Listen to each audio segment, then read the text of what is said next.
Selamat pagi kepada semua pemirsa dimanapun kita berada. Luar biasa pada hari ini kita bisa bertemu dalam kondisi sehat. Pada hari ini kami dari GKPS Cibubur akan menyampaikan suatu acara yang kita sebut bincang-bincang santai dengan tokoh GKPS Cibubur. Yang mana pada saat ini kita akan eksplor salah satu tokoh di GKPS Cibubur mengenai pengalaman hidup, hal-hal yang dirasakan selama pelayanan maupun di dunia pekerjaan. Baiklah, kami akan memperkenalkan narasumber kami, Bapak Situa Marlan Sinaga, SEAK, dengan Ibu Situa Johana Simanjuntak, yang mana beliau disebut sebagai porhanger pertama GKPS Cibubur dan menjabat selama 2 periode. Anak ada 4, 2 orang sudah menikah dan 2 orang masih sekolah dengan cucu 1. Baiklah, kami akan memperkenalkan Bapak Situa yang mungkin dari beberapa teman-teman ataupun anak-anak muda sudah kenal ataupun belum kenal. Ayo kita gali, kita tanya-tanya narasumber kita pada hari ini. Selamat pagi. Selamat pagi. Selamat pagi. Iya. Bunga juga buat Iya. Mencoba mematchingkan diri. Oke, iya. Luar biasa. Luar biasa. Gimana pengalaman Bapak seminggu ini? Apakah ada pengalaman yang baru atau seperti apa, Pak? Ya, pengalaman start seminggu ini gitu ya. Ya seperti biasalah, aktivitas rutin seorang pensiunan. Iya. Ya masih bisa bangun pagi, ya udah. Ke samping ngurus-ngurus peliharaan, Ayam. tanaman, ya itu sangat aktivitas sehari-hari yang menyenangkan lah itu. Iya benar banget. Nah, Tadi itu. pertama masuk, saya ngeliat ada ayam, Iya. ada burung, Iya. tanamannya juga tertata dengan rapi. Iya. Pokoknya yang bisa menyenangkan hati lah. Iya, iya. Tapi tidak terlihat seperti sudah pensiun ya, Kak? Iya. ya? Iya. Belum pensiun loh, masih. Iya. Nanti mungkin Muda. kita boleh lihat apa sih tipsnya dari pengalaman-pengalaman yang kita boleh explore ya. Iya, betul. Oke, jadi selama belakangan ini ya Pak, kira-kira ada berita yang menarik atau pengalaman yang menarik yang boleh dibagikan kepada kami ya di luar dari aktivitas yang di rumah gitu. Ya sekarang ini kan sedang menjalankan aktivitas kepanitiaan. Saya sebagai ketua panitia pelaksana untuk pembentukan resort Cibubur Luar biasa. dan peresmian jemaat GKPS Harvest dan juga Kampung Sawah. Ini nanti menjadi 3 jemaat ini menjadi satu dalam yang disebut dengan resort Cibubur. Kita dimulai dengan kesibukan yang menurut saya tidak mudah loh. Menjadi ketua pelaksana Momen resort besar ya. Cibubur itu kan kegiatan yang besar dan tanggung jawabnya juga Tanggung jawabnya besar. luar biasa. Mungkin kita eksplor dulu mengenai keahlian dari Bapak Ya, Situa benar. Marlan ya di bidang pekerjaan gitu ya. Sebelum kita masuk ke bidang pelayanan. Pelayanan, Ya. benar. Bagaimana sih? Kita banyak dapat informasi ya mengenai keahlian Bapak sebagai auditor ya. Karena sejak tahun 1984 pertama kali bekerja di Padang masuk Badan Pengawas Keuangan. Dan Betul pembangunan. sekali. Dan Pembangunan. pembangunan. Luar biasa loh itu Pak. Gimana nih Pak pengalamannya dalam keahlian tersebut? Boleh dibilang ya mungkin itu bukan keinginan dari saya sendiri ya, karena memang saya dulu Baru tahu nih, baru dengar. ya artinya dulu kan saya tes ke Sekolah Tinggi Akuntansi Negara Iya betul. dan diterima ya setelah lulus tapi dengan ikatan dinas. Oh iya iya. Jadi memang ya alumni STAN itu udah otomatis menjadi pegawai negeri sipil. Iya betul. Jadi zaman itu kita kebanyakan hampir 100% ditempatkan di namanya BPKP, Badan Pengawasan Keuangan dan Pembangunan. Oh, BPKP. Nah, jadi ya memang di selama sekolah kita dididik menjadi seorang auditor. Waktu itu kepala BPKP namanya Bapak Gandhi. Itulah kepala BPKP pertama. Jadi di situ ada spanduk sebut buat mahasiswa-mahasiswa STAN yang baru ini saya ingat itu tertulis di situ, selamat datang penyelamat keuangan negara. Kita bukan siapa-siapa, tapi akhirnya diterima sekolah di sekolah kedinasan tersebut ya cukup membanggakan lah, karena memang tidak gampang untuk Tidak mudah ya bisa. untuk bisa masuk ke situ ya Pak. Saya ingat saya yang dari saya tes di Jakarta, yang ikut testing itu 16.000 ya zaman itu, tahun 81. Iya, benar. Itu tesnya di Stadion Utama Senayan. Ya. Sekarang disebut Gelora Bung Karno. Yang diterima Yang diterima hanya 300-an orang. berarti Bapak dari Siantar kemudian ikut tes ke Jakarta. Enggak, saya sudah di Jakarta. Saya sebenarnya SMA lulus 80. Tahun 80 berarti sudah ke Jakarta. Jadi saya ya itulah, waktu tes di tahun 80 itu saya tidak masuk. Akhirnya saya berangkat ke Jakarta, ya ikut-ikut bimbel segala macam sampai ke Bandung. Dan akhirnya saya ikut itu, puji Tuhan diterima di STAN itu. Luar biasa sih ya. Tapi saya pernah baca di Facebook ya Pak ya, waktu itu ada seorang yang bercerita di Facebook bahwa katanya keluarga dari Bapak Situa Marlan tuh termasuk Bapak orang yang pertama masuk STAN. Benar nggak sih itu di Siantar?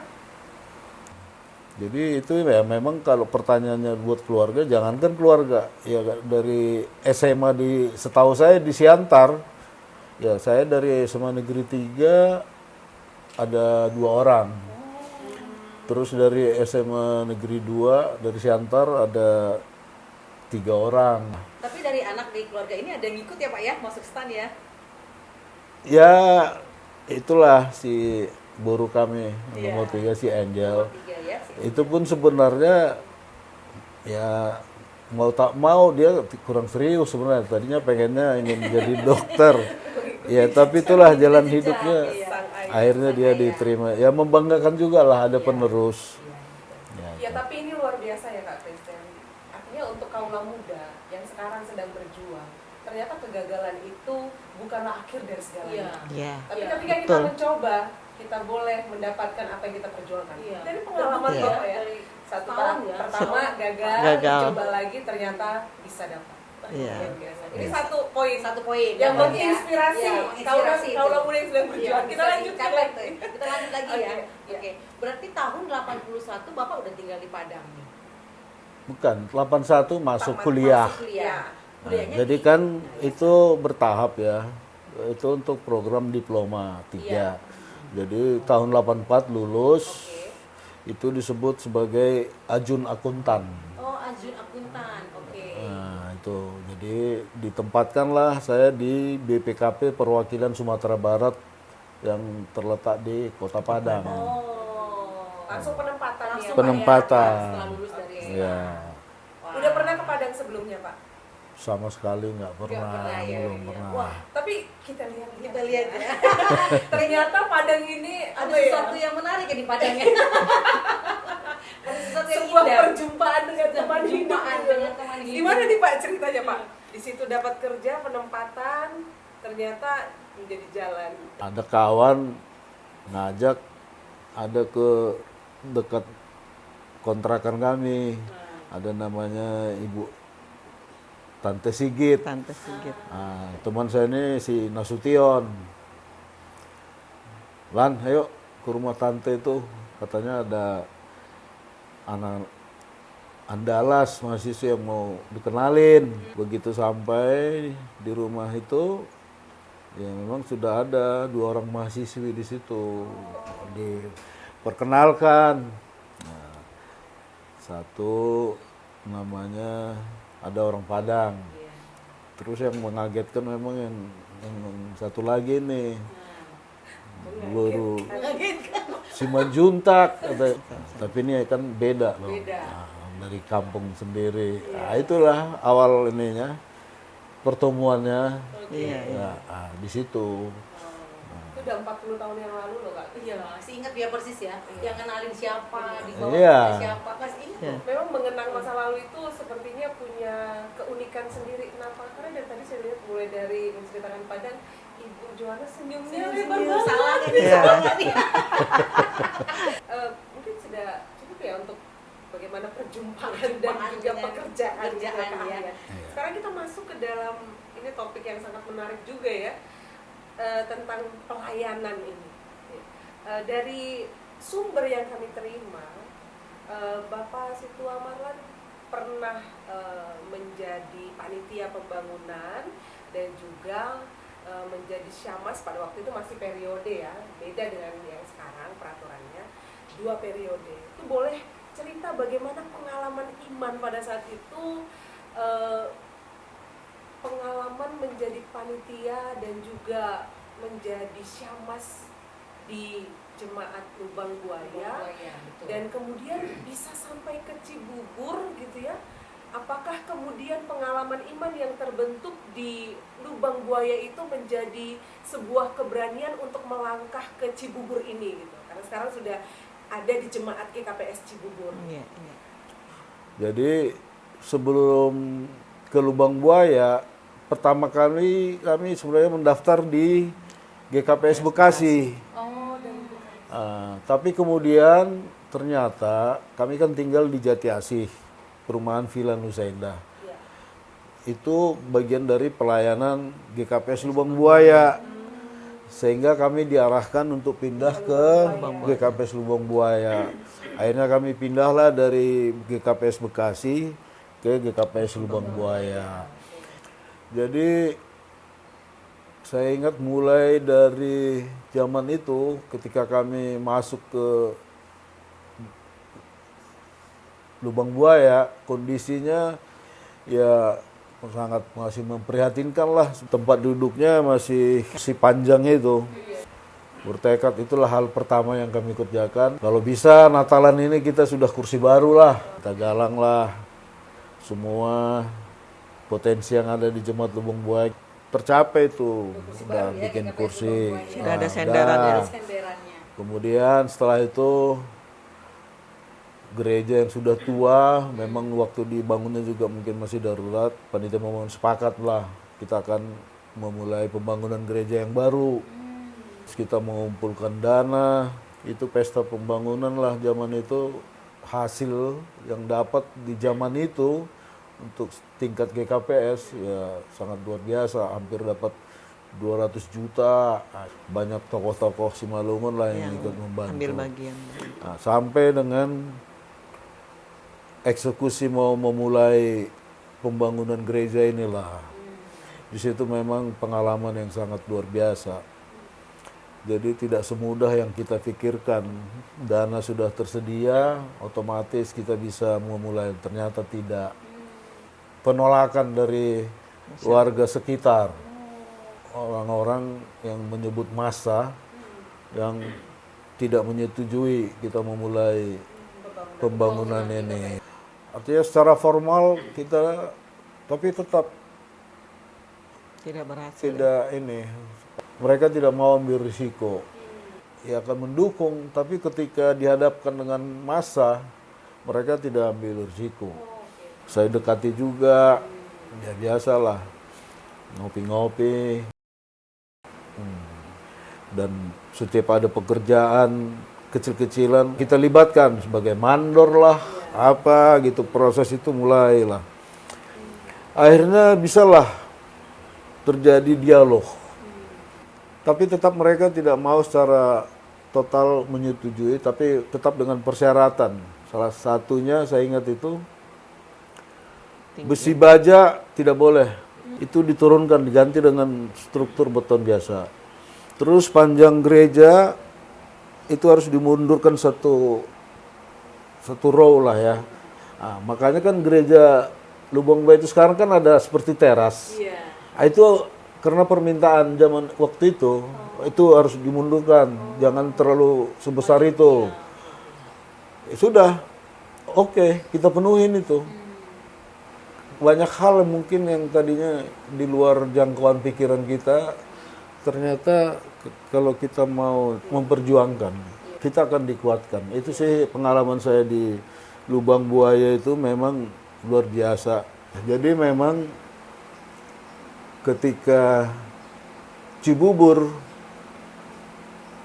sudah terbentuk jadi jemaat persiapan, itu tanah Bang Bernard itu kan, yang bisa pinjam pakai 5 tahun. Saya sebagai perhanger, pengalaman Lubang Buaya itu memang luar biasa.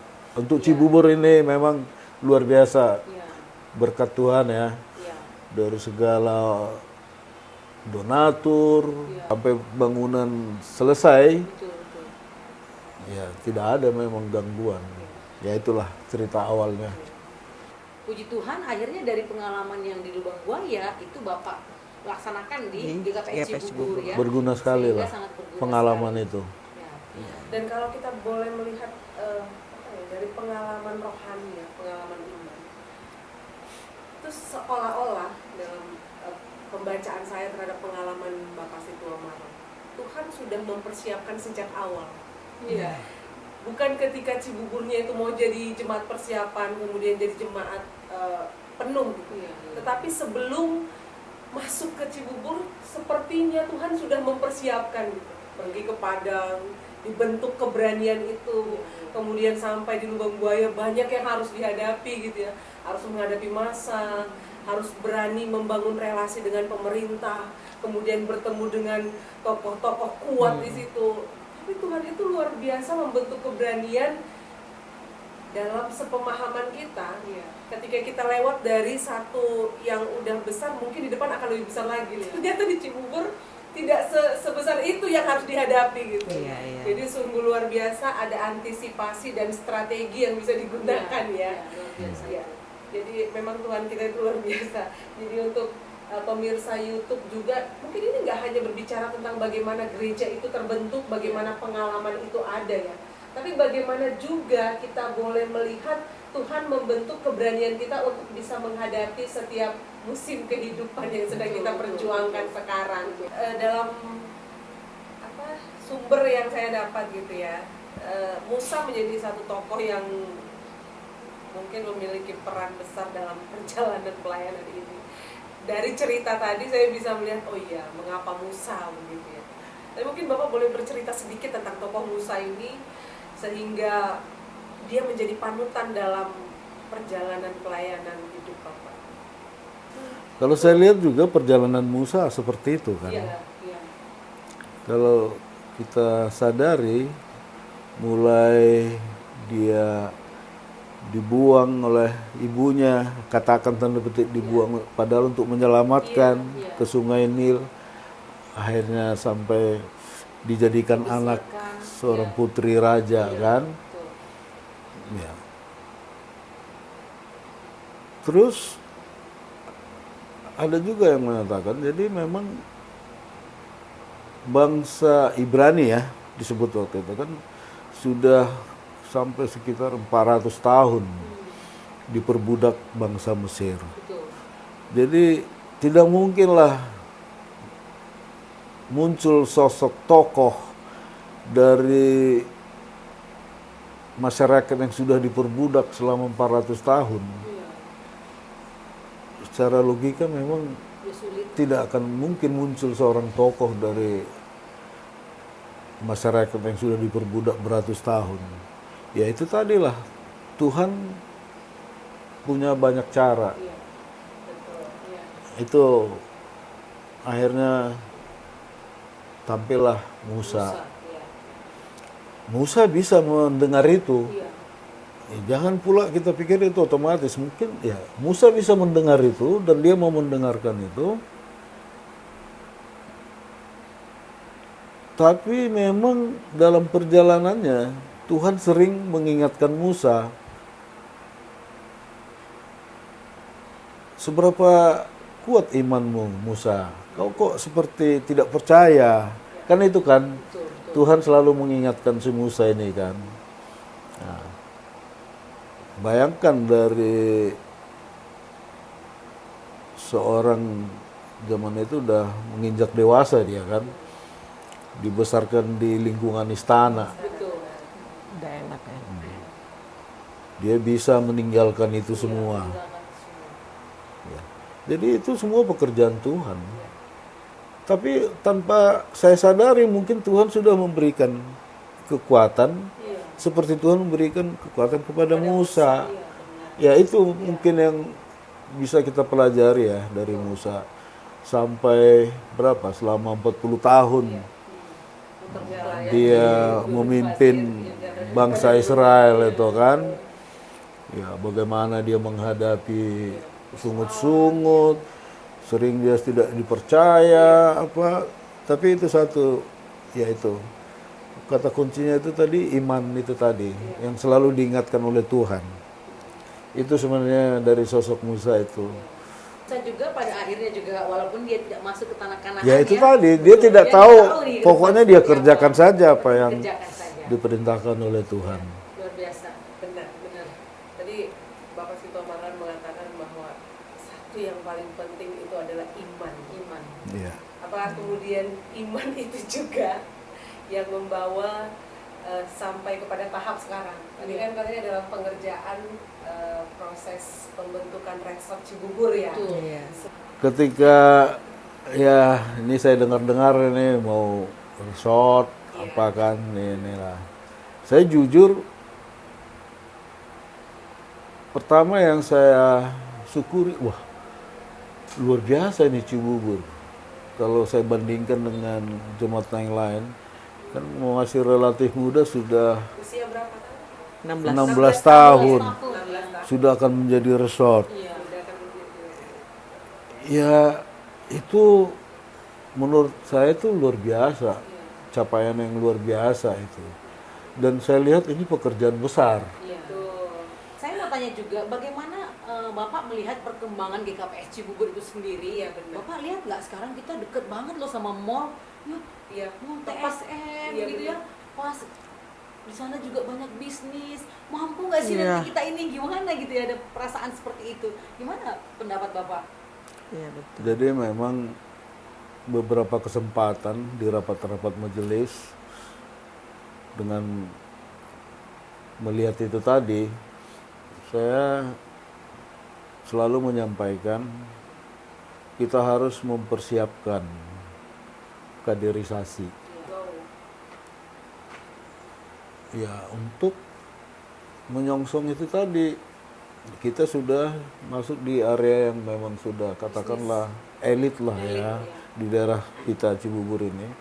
Jadi memang sebagai suatu jemaat yang secara letak geografis sudah sangat menguntungkan, akses mudah sekali, parkir juga tidak ini, begitu juga tidak ada gangguan masyarakat, tinggal kita mengisinya seperti apa. Ya itu tadi, kaderisasi itu penting, kompetensi itu di majelis itu penting. Itu saya selalu sampaikan di rapat majelis itu.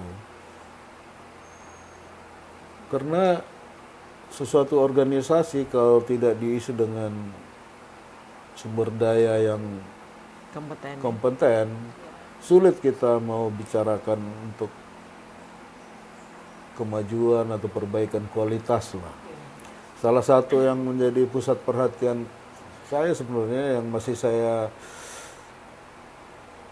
harus segera ini kita banyak mustahil tentang ibadah, ya kan? Kita sudah harus naik kelas gitu ibadahnya. Bagaimana kita bernyanyi, bagaimana kita pelayan-pelayan kita menyampaikan narasi dalam paragendaon supaya jemaat yang hadir itu memang ya artinya itulah makanan sehari-hari kita sebenarnya jemaat yang disuguhin ke jemaat itulah yang kalau bisa dibilang seperti makanan sehari-hari lah. Tapi ketika itu nggak bisa kita capai kan masih perlu berjuang rupanya. Itu yang harapan saya sih. Salah satu juga tadi ya Kak Christine, ketika Tuhan berbicara peka untuk mendengar. Jadi berbicara tentang pelayanan kita nggak berbicara soal usia ya. Nanti dong 40 tahun, 50 tahun gitu. GKPS Cibubur sekarang membutuhkan orang-orang muda yang Iya. memiliki potensi, Iya. yang kemudian ikut memajukan sehingga jemaat yang hadir itu bisa pulang dengan kenyang, mereka Iya. dikuatkan untuk menjalani hidup Iya. sehari-hari begitu ya Betul, Kak Christine. betul. Dan saya juga melihat itu sih ya. Kebetulan Kak Christine ini ketua sekolah minggu. Jadi saya juga terkadang memperhatikan bagaimana dibekali anak-anak sekolah minggu itu loncatan yang luar biasa gitu. Gitu. Sekolah minggu, pemuda, Iya, seksi betul, bintang, betul. seksi bapak. Sehingga kita bisa melihat keakanan GKPS Cibubur ini menjadi resort yang kalau Parhanger Cililitan bilang harus jadi role model gitu. Iya. Kemarin ini disampaikan harus role Iya. model. Se-GKPS, bukan se-Jabodetabek. Belum jadi nih, harus jadi role model gimana? Dan itu yang selalu disampaikan Dr. Waldensius. Iya, ini kita sudah masuk ke sesi terakhir Iya. tentang mungkin closing statement Iya. Bapak Situa Marlan dan juga Ibu Situa Iya. Johanna juga boleh memberikan Boleh ya. closing statement, apakah ada pesan atau motivasi yang ingin disampaikan kepada pendengar, kepada teman-teman kita yang menyaksikan tayangan ini. Kalau saya mengatakan untuk dalam kita pelayanan, kita ambil contoh di GKPS Cibubur ini ya, banyak sebenarnya talenta-talenta yang ada di GKPS Cibubur yang belum digali dengan baik.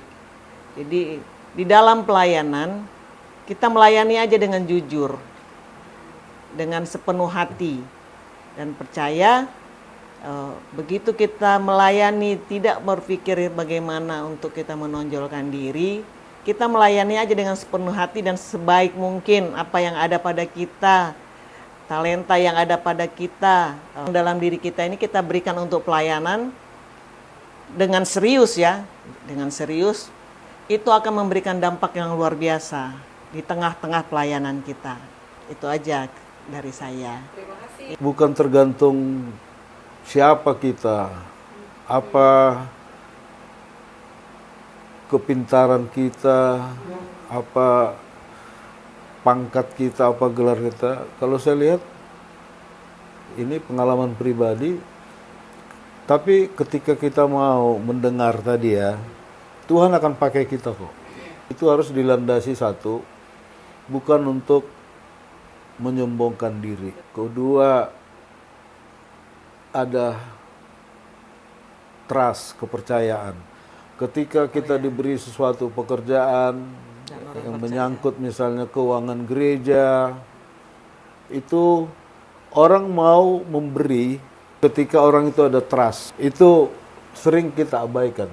Tapi berdasarkan pengalaman saya pribadi itulah. Harus ada kepercayaan. Trust. Artinya kita tidak main-main mengelola keuangan gereja, jemaat, dan apa yang kita berikan, katakanlah materi, tenaga, lagi-lagi dari seorang ibu saya, itu yang selalu kata-kata. Kalau bahasa Simalungunnya seperti ini, beliau selalu sampaikan, "Sengongga Tuhan si parutang."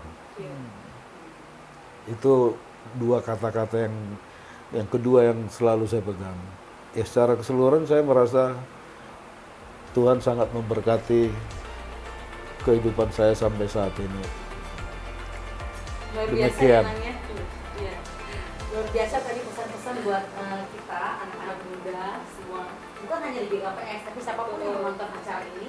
Ada 3 hal tadi yang disampaikan oleh Bapak Situa Marlan, bahwa dalam pelayan itu bukan siapa kita, tapi maukah kita dipakai Tuhan untuk mengerjakan pekerjaan Tuhan. Dan yang ketiga tadi, Tuhan tidak pernah berhutang. Ya. Tuhan tidak pernah berhutang. Itu menjadi closing statement yang sangat menginspirasi kita semua.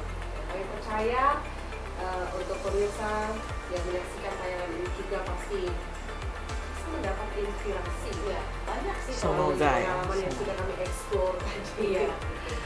Oke.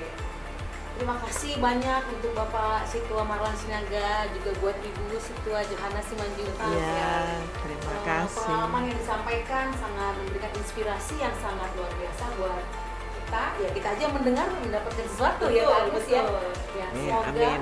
apa yang kita sampaikan hari ini kita bisa dengar. Apa yang baik-baik silahkan diambil, yang tidak baik skip aja. Ya. Oke, terima kasih buat semua pemirsa YouTube. Terima kasih untuk waktunya sudah menonton acara ini Bincang-bincang dengan Koko.